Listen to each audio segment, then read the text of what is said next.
আল্লাহ রাব্বুল আলামিন বলেন পরকালীন জীবনের ব্যবস্থাপনাটা কেমনে হবে শোনো।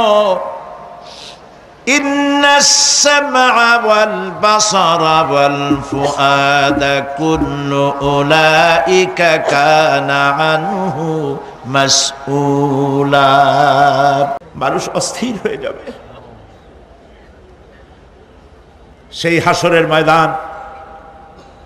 বিচারক আল্লাহ রাব্বুল আলামিন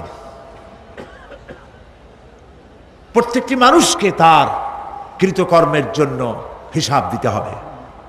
উম্মুল মুমিনিন বললেন, ইয়া রাসূলুল্লাহ, তখন কি আমার শরম হবে না?